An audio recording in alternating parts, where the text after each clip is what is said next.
Welcome back, everybody, to part 2 of our Tramontina shedding modification. Today we're going to start with some of the blade modifications. We're going to start with the spine. Now I decided to take a page out of Dave McIntyre's book. Dave McIntyre was the winner of Alone Season 2. If you're not watching Alone and you are into the outdoors, you are missing out. There's a lot to learn there. I don't care if you think you're an expert. You have a lot to learn just by watching that show. Very impressive. Anyway, so this is all stamped out, and the back of this spine is very rough and very irregular. And Dave McIntyre has a few videos. I'll put links to them in my description so you can go check those out.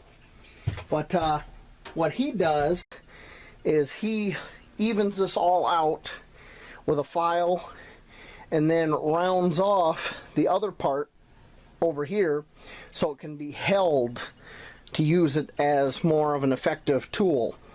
So that's what we're going to do. We have a very nice Mickelson Mill Bastard file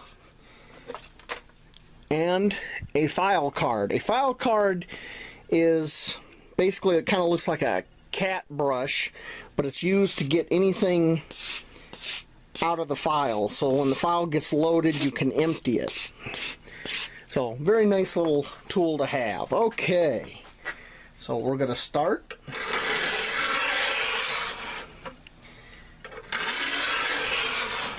And if you've never used the file, you just want to make a few passes and it's already taking material off. And when I tap it like that, that'll sometimes clear up the file and I can continue. So I'm going to go ahead and file this all down, make it all even, and I'll bring you back when we're ready for the next step. Okay, so I got this filed nice and flat. It's very uniform. I got a nice sharp spine now. Now I'm only going to need about 5 inches or 13 centimeters of this part here to be flat, and the rest of this needs to be rounded.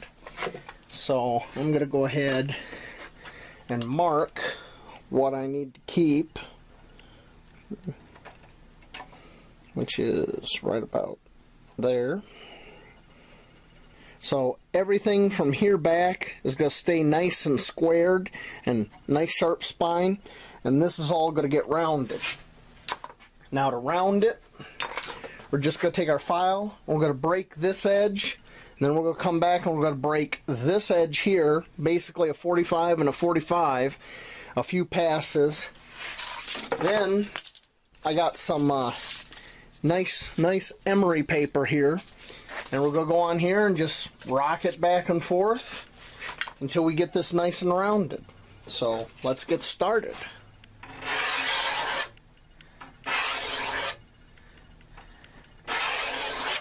I can already see I'm breaking that edge. It's looking pretty good.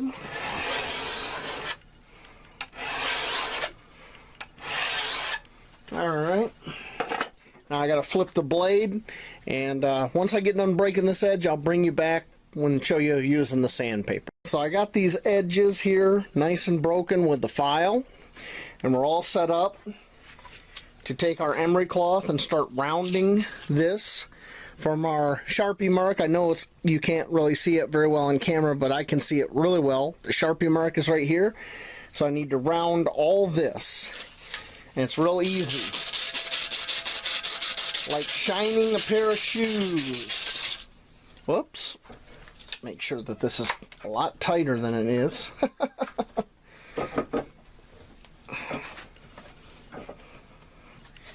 Okay. The reason I'm doing all this spine work first is because the last thing I want to do is sharpen the blade. I don't want to be trying to handle a razor sharp blade and do all this other stuff. So sharpening is the last step. I'll go ahead and bring you guys back when I got this where I need it to be. That only took me just a few minutes, because the file did most of the work. The sandpaper just smoothed everything out. This right here, the spine, is very comfortable to my bare hand, and that's what you want. You don't want any sharp edges or anything right here. But this, that's my working edge. I can use that to drag along the piece of wood or something to make shavings. It's great. So from here back, it's nice and squared. From here forward, nice and rounded. So we are on to the next step. Oh, one quick note I didn't say. This is just 120 grit. You know, it's nothing magical, just 120 grit emery cloth. I have a big roll of it. I use it for a lot of stuff. You can use heavier grit, lighter grit, whatever floats your boat, whatever you got. Piece of sandpaper, you know, just make it happen. Okay, now we're on to the next step. Next step, I used some scrap steel I had here, and I just screwed it to my bench, a couple C-clamps, and I've got the blade right here so I can work on it. Now, we are going to make a Scandi Edge right in this area, and then the rest of the blade will be convex when we're done. Now, I don't think I need a huge area here for the for a Scandi Edge. It's pretty useful from what I was seeing from Dave McIntyre's videos, so I'm willing to give it a try. So I'm thinking probably right around maybe 4 inches or so. I don't think I need a huge area here. And 4 inches is about 10 centimeters, I guess. I'm sorry if I'm off on my measurements for everybody that uses the metric system. I'm doing my best here.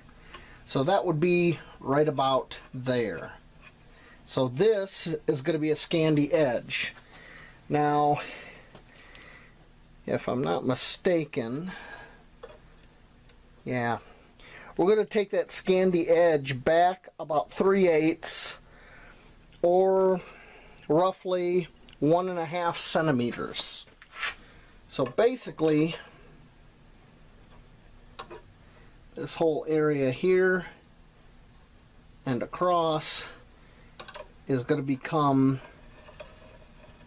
a Scandi Edge. This. That might be too much. Let me back that up.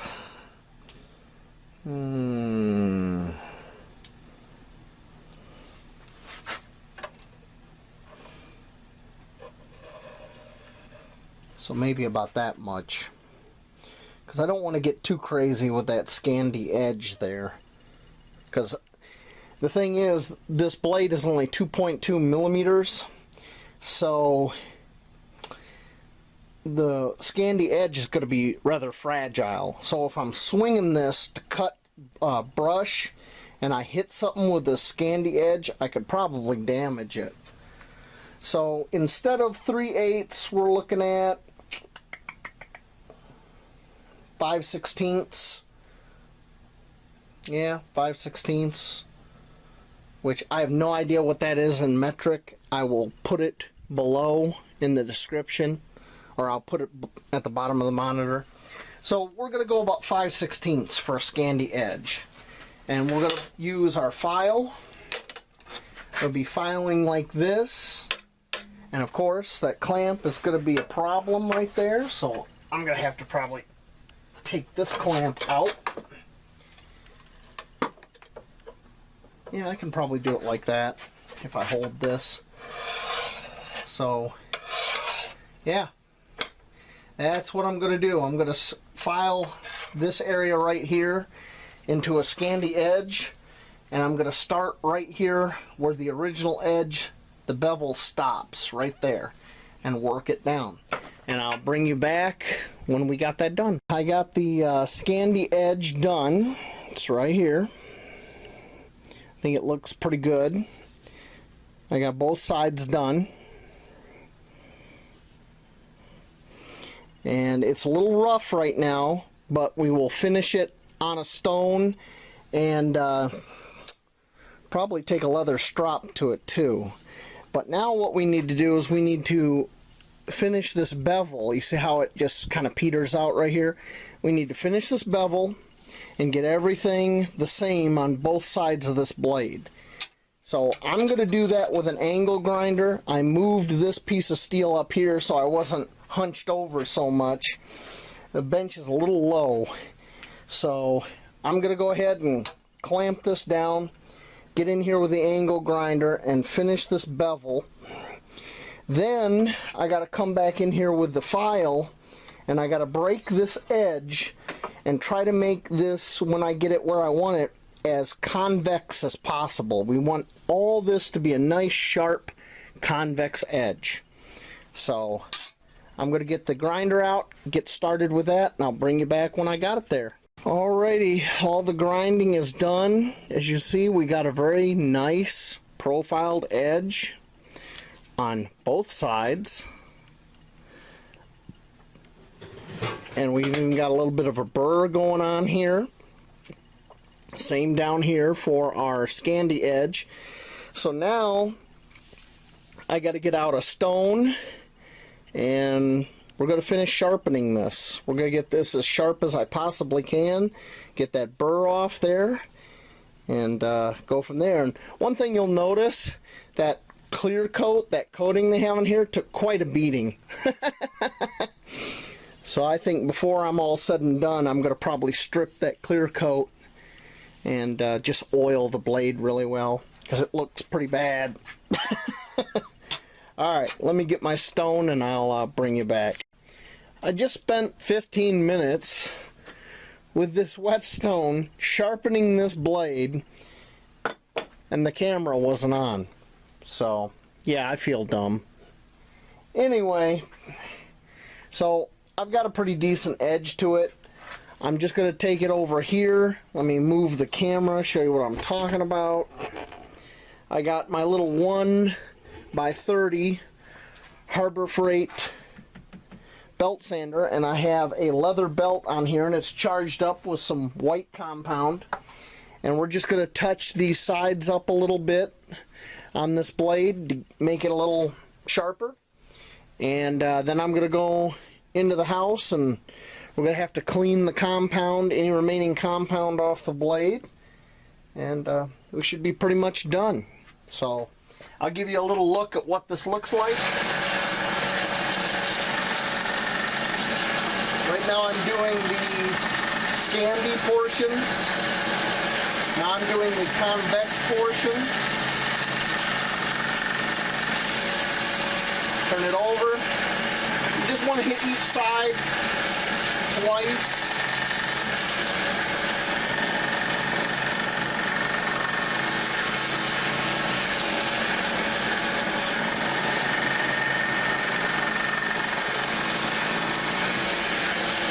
Okay. I got a little bit of buffing compound still on there. You can see it. That's that stuff right there. But yeah, that edge is pretty dang sharp. So I think that'll do. I'm going to clean it up, and tomorrow, if I can, get outside. We will chop some stuff with this and see how it works. We're outside at the stump top with our modified Tramontina, and we have a big old load of brush here. And what we're going to try is taking some of that wood of different diameters and seeing how easily we can slice through different diameters under ideal conditions on the stump top. Today is a nice chilly 32 degrees. It is Black Friday. I hope you're not in some endless line trying to get some silly deal. I stopped doing that stuff about 30 years ago, and I've never been happier. But anyway, so let's get some wood here. Oh, this is a nice piece. That's about 1 inch diameter. Let's see if we can hack right through it. Oh, almost all the way through. Let's try again. Oh yeah, look at that. That ain't no joke. Let's try. Oh yeah. So under ideal conditions, that edge just powers through. That stump top is hard too. It's a little frozen. I don't see no edge rolling or anything like that. So now let's try to simulate if this branch was like this. Yeah, look at that. Just slicing through. Well, I guess I got to take this out into the woods now. Well, one thing I neglected to say, I did put the lanyard on here so I can lock it down since I'm all gloved up. So let's go see if we can find a spot out in the woods where we can cut some brush.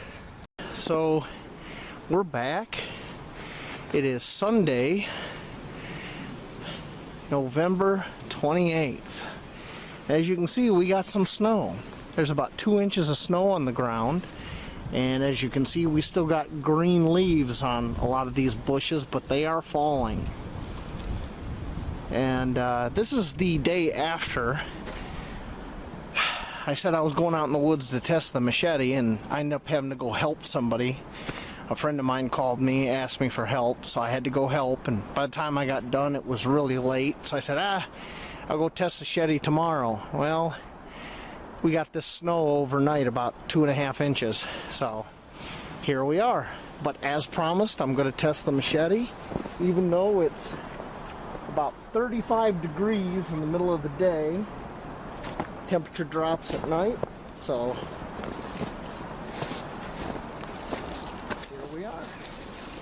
So we'll give her a try. Yeah, it cuts.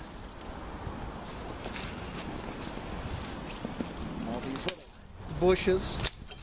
Oh yeah, that ain't no joke. Yeah, it cuts. I don't want to cut that, that's a little tree. If you were having to clear this area out for a campsite, it definitely cuts well. You already seen what I can do with larger stuff, so without getting too ridiculous about this, I'd say that's a success. So I think that about wraps it up for this segment. There will be a part 3, because I think we can make a better sheath for this than the one that came with it. So I hope to see you again in part 3 of our Tramontina machete modification. So until then, I will see you later out in these woods, or maybe I won't.